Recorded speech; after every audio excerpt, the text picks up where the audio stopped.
I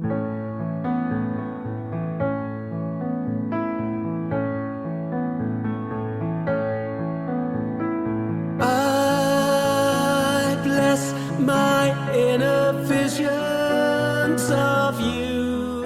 Hello, my name's Tom Walker. Welcome to That'll Be the Day. In this podcast, I'm talking to a writer and author who found a very public way of telling everyone that he's losing his sight.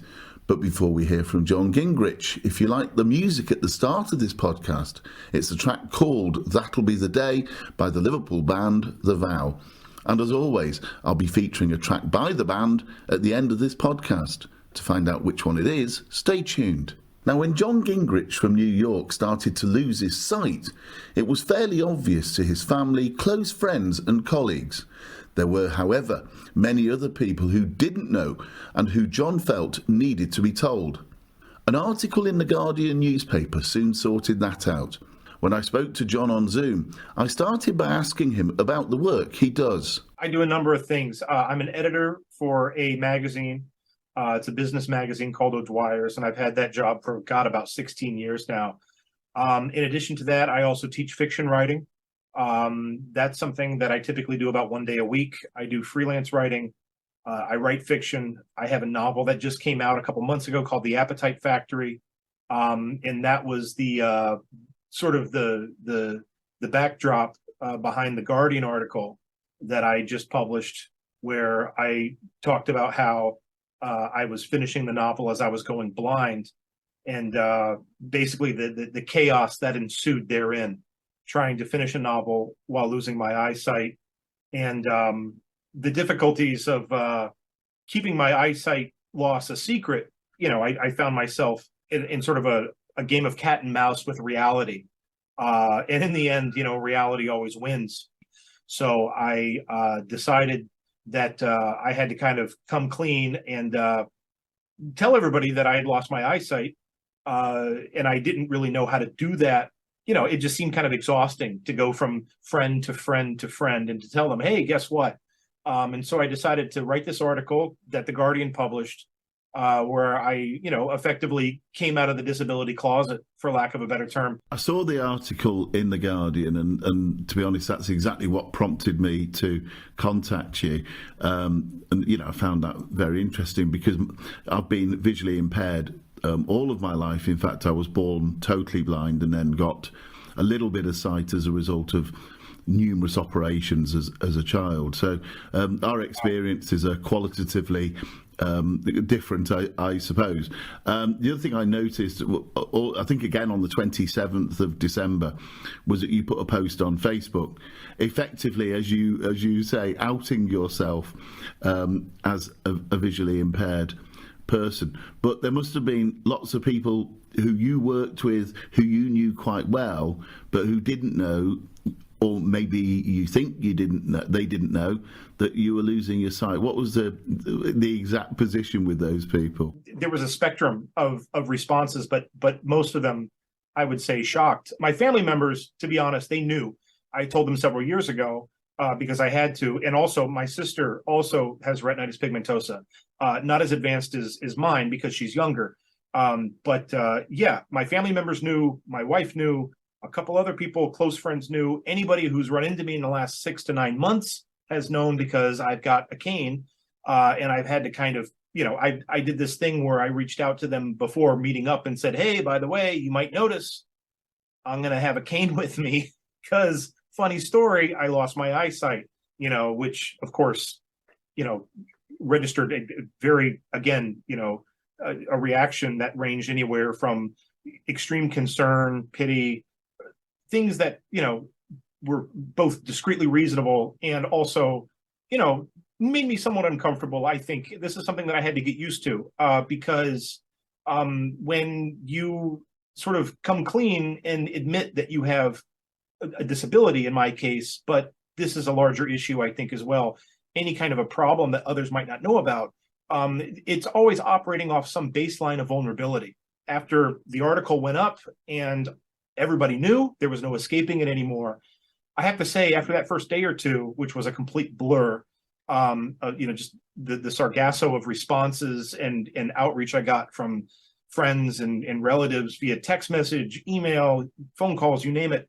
It was this incredible wave of relief where I felt like this incredible weight had been lifted off my shoulders. Was the Guardian article a calculated approach from you to kind of let everybody else knew? Because your family knew, people who bumped into you, run into you over the past 9 to 9 months knew. But was the Guardian article, if you like, a strategy to tell everybody else? There's only so much planning that I could have made because, after all, I don't get to decide where my writing gets published. The publisher of those publications gets to decide that. So I pitched it to the Guardian. They were very receptive and they took it almost immediately, which I was really relieved to hear. But so, yeah, I had planned it as kind of, my own kind of, again, coming out story, for about lack of a better term, in letting everyone know that I am disabled and I've kind of been hiding this from them for some time. But at the same time, it was very cathartic in the sense that I was also writing something that I feel a lot of other people who experience the same can identify with. Tell me about the life you used to have, the one that you might now miss. Sure. Oh, well, I mean, I guess I just miss simple things like driving a car, little things like that, being able to go to a bar or a restaurant without a cane, which it's not that big of a deal. I can still have pretty much the life that I had before. It's not the end of the world. It's not. In fact, it's quite manageable, at least now. And I live in New York. So as far as cities in the United States that are disability accessible, or, user friendly, this is easily the best city to do it. I'd be in a much worse position if I lived in a rural environment. And I have gotten a lot of messages from people who unfortunately don't have access to public transportation like I do. What a lot of people who don't experience disabilities don't know is that the loneliness and the depression and the anxiety that accompany disability, they're their own disability in their own right. You get disabled twice, basically. What were the early signs that, for you at least, that there was a problem with your vision? What made you, if you like, sort of go and get tested and so on? I had the classic symptoms of retinitis pigmentosa, which, my entire life I've been night blind. And when I was a kid, I didn't know that other people could see in the dark. I didn't know that was a thing. So I would be staying the night at a friend's house, for example, and we'd be laying in bed. And he would say something like, "You see that thing over there on my shelf?" And I would say, "What in the world are you talking about? How can you possibly see that?" And after, as years went by, I slowly realized that other people could see in the dark and I couldn't. And that was something that lasted with me well into adulthood. What happened was, it was a random appointment with an optometrist that made everything fall into place, where I was getting my eyes examined, as I do every couple of years because I wear glasses. And while she was taking images of my retinas, she told me, "Do you know you have retinitis pigmentosa?" I had no idea what she was talking about. And as she began to lay out the symptoms of the condition, it felt like she was she was explaining to me, right back at me, what it's like for me to be me. And as it turns out, around that time, things had begun to get worse for me. My peripheral vision had begun to shrink, and I really didn't realize it at the time. But life just got progressively harder. I was bumping into people. I was bumping into things, glass doors, curbs, subway steps. They all became sworn enemies. I just didn't know what was wrong with me, aside from the fact that I thought I was just really getting clumsier and clumsier as I got older, and I couldn't understand it. And really sort of getting down on myself as a result of it. So when she sort of told me, when she gave this condition a name, everything started to make sense.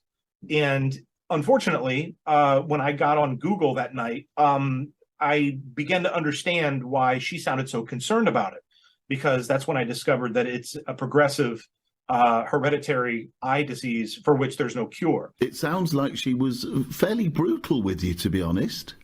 Well, first of all, I live in New York, so yeah, that's just the way we communicate. But it wasn't brutal. It was there was a heightened degree of concern in her voice when she when she mentioned this to me, and I didn't know what she was talking about. So to be frank, I was being kind of dismissive, like, whatever.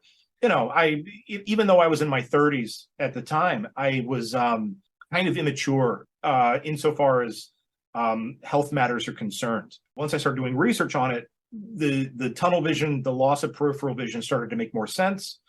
And then it was really right around the time that COVID hit when things got really bad. It was remarkable timing because I had to change how I did things, but nobody else was able to see me because we were all sequestered. And then when the protocols changed and things opened back up, we were hanging out again. People were seeing each other. And then I had to kind of tell my friends, I have this condition. I've known about it for several years and things have gotten really bad. I really can't see where I'm going. And it was even a while after that until I started to take things seriously. Through my job, I was able to connect with someone at a foundation called Prevent Blindness, and they hooked me up with the Eye to Eye program, which is a program run out of Rutgers University in New Jersey. They counsel people who are experiencing vision loss. And in the course of speaking with a counselor over there, which they're not psychologists, this is peer support. These are people who have gone blind or people who were born blind who provide peer support. They sort of walked me through it. Am I right in saying that one of the counselors said to you, look, John, blindness sucks? Is that right? My counselor read that article and she gets back with me on the phone and she was like, I never said that. And I had to tell her, well, it was another counselor over there who said it. But there was somebody else who's a bit more my speed. He's a bit more sardonic. He's a bit more cynical. And, he went blind because of a retinal stroke. And, it was really refreshing talking with him about this because for the first time, I was able to have a conversation with somebody who's been through what I've been through. And yet I didn't feel like they were trying to fill me up with these bromides, these aphoristic 2-cent build you up kind of feelings, which always carry some degree of falsity for me. Maybe I'm just a bit too cynical, but I'm more of a wash and wear kind of person, and when he just kind of reached out to me and told me, look, I get it. Being blind sucks. This is something we have to go through. Here's what you need to do. It wasn't until then that things really clicked for me. And that's why when I wrote the article for The Guardian, I started it off by laying out my experience being disabled and how it's a very common thing where people are just constantly trying to fill you up with these bromides, with these kind of feel-good aphorisms. For me, things didn't really start moving, and I really didn't start to work on this until I could speak with somebody on a one-on-one level who didn't try to sugarcoat it for me. You talk about life as being a bit like a series of losses for all of us in some ways.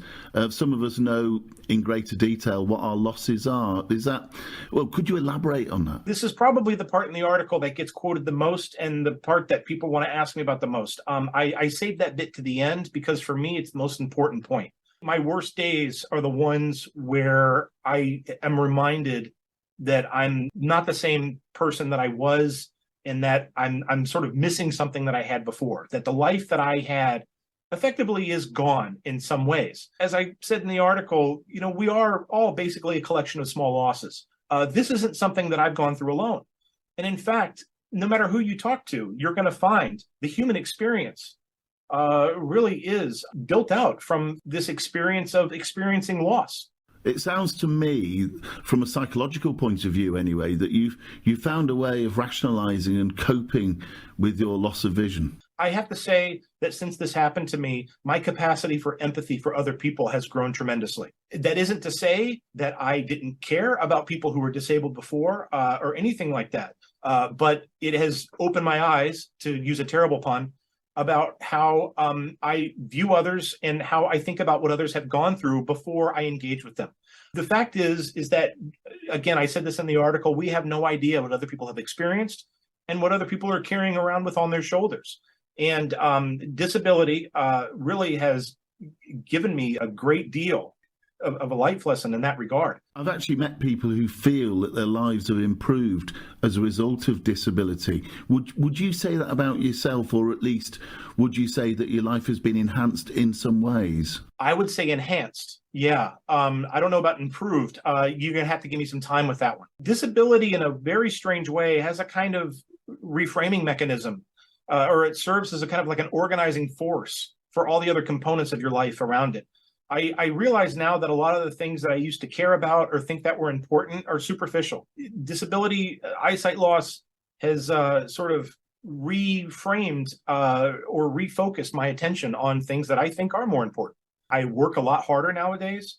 I think my capacity for empathy for other people, no matter who they are and what they've been through, has just grown tremendously. You mentioned there about you becoming slightly more empathic towards other people. What are New Yorkers like towards you as a visually impaired person? What have your impressions been of the city? It always strikes me, New York, having passed through on one occasion, as if it's a city in a hurry in which people don't really tend to take much notice of anybody else. Yeah, well, I have to say that the cane has really changed my view of New Yorkers to a degree. People will go out of their way to ask me if I need help crossing the street, which is awfully nice. I don't need help crossing the street, but I have to say it's completely altered my view of people on the island. I want to ask you about your decision to carry a white cane, because my story isn't dissimilar to yours in some respects, because I decided to carry a white cane after an incident in the northwest of England in which a child ran into me that obviously I didn't see. The parents went crazy. Oh my goodness me, you should be watching where you're going. And I thought to myself, if I'd had a white cane, which I should have done anyway, probably, that would have answered a lot of questions. Was that kind of scenario going through your mind when you eventually decided that you'd have to carry a white cane yourself? Yeah, absolutely. I mean, my experience with the cane is that the cane is like a magic wand. I extend my arm in the sidewalk parts like the Red Sea. It's been pretty remarkable. Now, getting to that point, getting over that hump was very hard because my experiences prior to that were much like yours. I had so many misadventures with reality. I had incident upon incident, guys trying to fight me because I bumped into them. This happened more times than I can count. People yelling at me to watch where I'm going. This happened over and over and over again. And it got to the point where, I would say, sorry, I'm legally blind. What do you mean you're blind? Which is its own imbroglio of problems. A lot of people don't understand that blindness exists on a spectrum. Blindness isn't what other people think it is. I think I read a statistic somewhere that only 7% of people who are blind can't see anything at all. A lot of people who identify as blind can see to varying degrees, whether it's light and shadow. Some people can see more than that. It's complicated, and it's impossible to get that across to a stranger in 2 seconds after you bump into them on the street. So the cane is a signifier. They see the cane and they understand that I can't see where I'm going. It causes its own imbroglio of issues because they presume that I'm completely blind, and I'm not. I can actually get around quite well. But at the very least, the cane is a preventative measure to keep things like that from happening again. And I put it in my backpack for a long time. And then I had a very bad situation one morning in the subway station. And I just said, screw it. I pulled the cane out. I started using it. And really, my life improved immeasurably after that.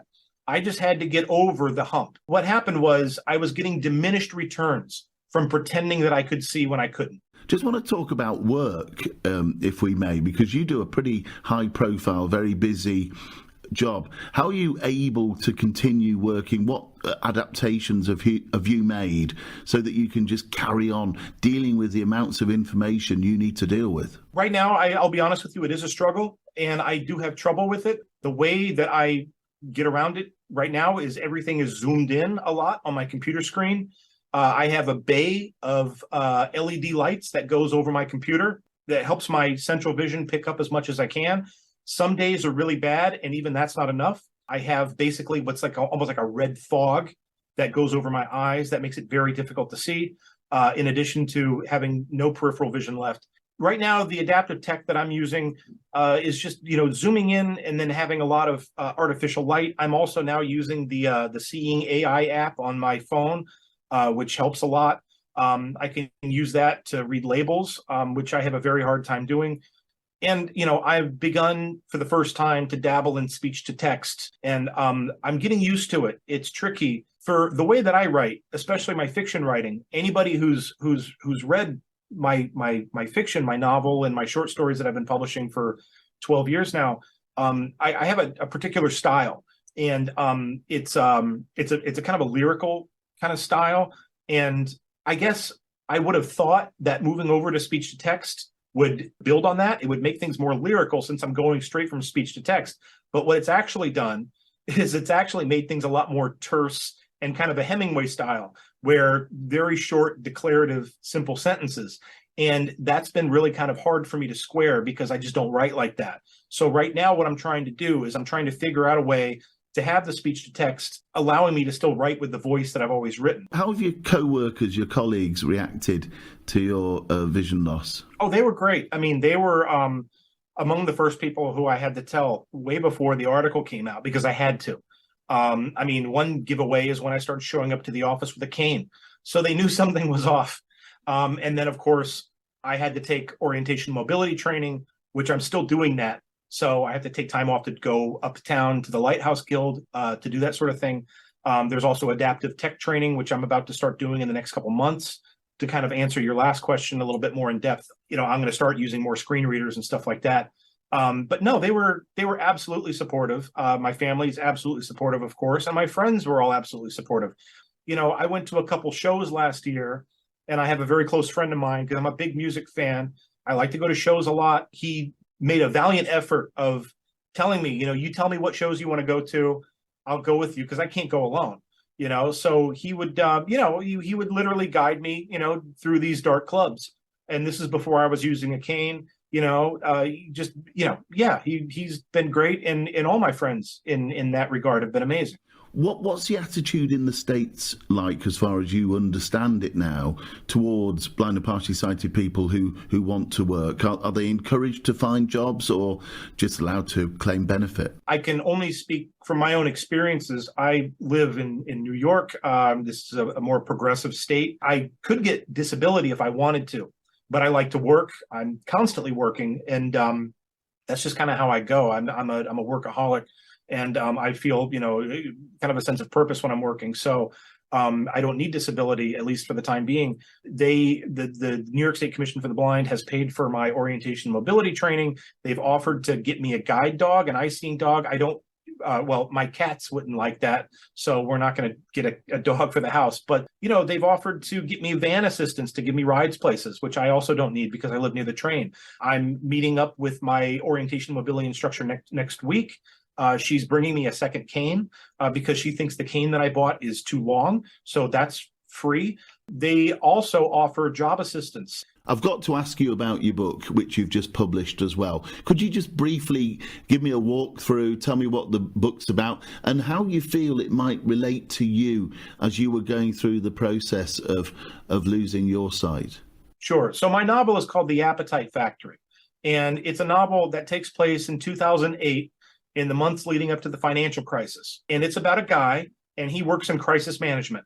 So what he does is he helps out the executives whose lives have been rocked by scandal, or the corporation that's just been, that's just endured some kind of crisis for whatever reason, or a celebrity that's just been canceled or whatever. So our hero helps out these high profile companies and executives and celebrities who are facing crisis. But our character is experiencing a crisis of his own, which nobody else knows about. And his particular crisis is he likes to eat inanimate objects. So he eats soap, he eats paint chips, he eats paper, he eats pencils, you name it, things with absolutely no nutritional value. The more astute reader might see what I'm trying to do here. It's a story and it's a book about consumerism and consumer culture, and how what we do is we consume things that we don't need. We're all part and parcel of the same system, particularly in the United States, which is just ensnared with this just egregious consumer culture. And then one day, a young woman discovers his secret and she blackmails him. And